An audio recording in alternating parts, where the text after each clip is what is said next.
You are sitting there right now, and you can feel the weight of the atmosphere pressing down on your chest. It is not just gravity. It is a heavy, suffocating fog of reluctance. You are thinking about the workout you need to do. You are thinking about driving to the gym, changing your clothes, and getting under the iron. But your body feels like lead. The sofa feels incredibly comfortable, almost magnetic, pulling you down into a state of paralysis. This is the moment where most men lose the war before a single shot is fired. You might think this is just tiredness from your workday, or perhaps a lack of motivation. But let us look at this through a strategic lens. This inertia is not accidental. It is a defense mechanism. Your weakness is not just a passive trait.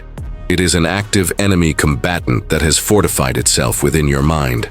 It has built high walls, dug deep trenches, and is currently sitting securely inside the citadel of your comfort zone, laughing at your feeble attempts to change.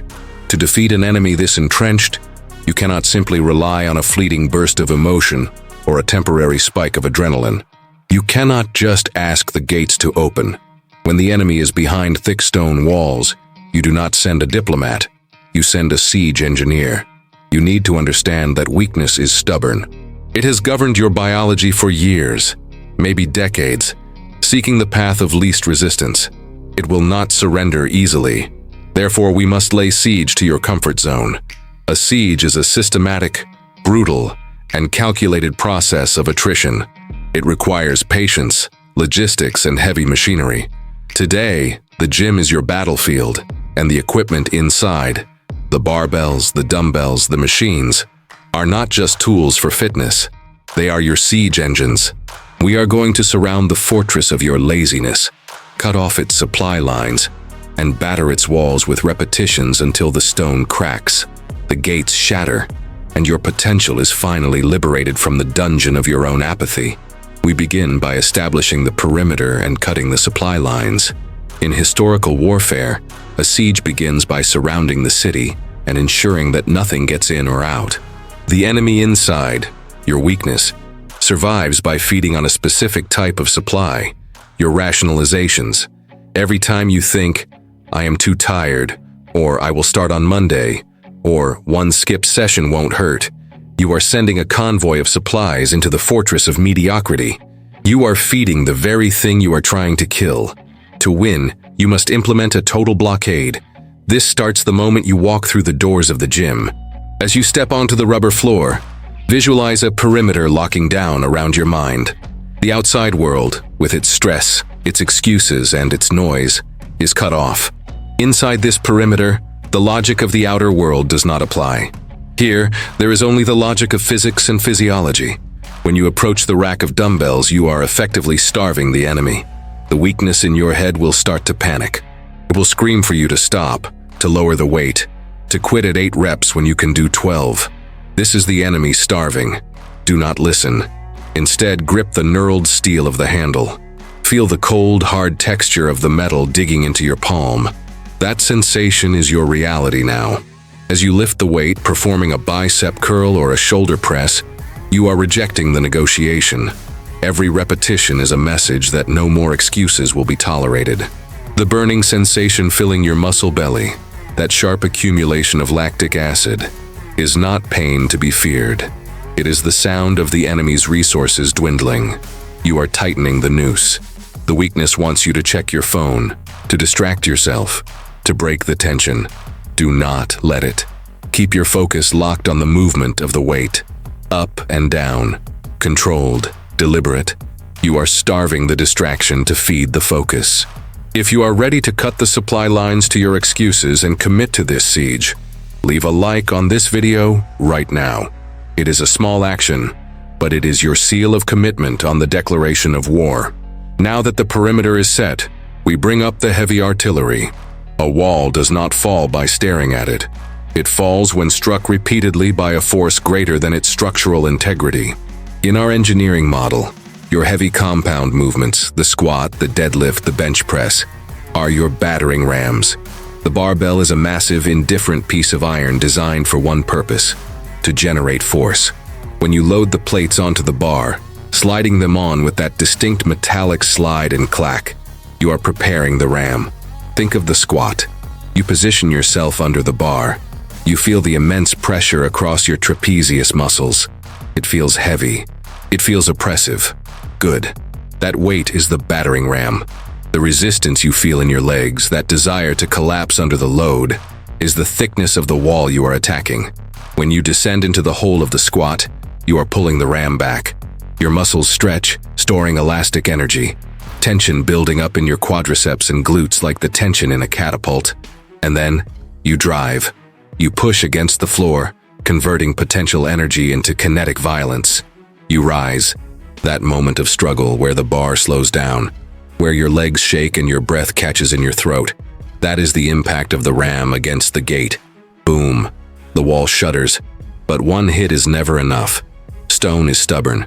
Weakness is stubborn. You must descend again. And again. The repetition is the key to the siege. It is the rhythmic, relentless pounding that destroys the structure. If you stop after one rep, the wall holds.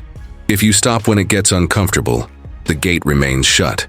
You must continue until the structural integrity of your weakness is compromised. You can feel this happening physically. The pump in your legs is so intense it feels like the skin might tear. Your heart is hammering against your ribs like a war drum. Sweat is stinging your eyes.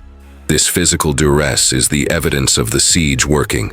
You are literally tearing down old muscle fibers, micro-trauma, so that new, stronger structures can be built. You are destroying the old, weak version of yourself, rep by rep. The shaking in your hands as you grip the bar for the final set of deadlifts is not a sign of failure. It is the vibration of the enemy fortress crumbling. The weakness is running out of places to hide. It can no longer tell you that you are incapable, because the evidence of the heavy iron moving through space proves otherwise. You are proving your strength by exerting it against the gravity that wants to keep you down.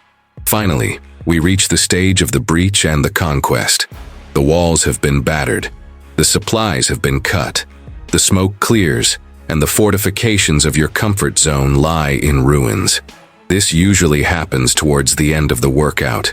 You have survived the heavy sets. You have pushed through the accessory work.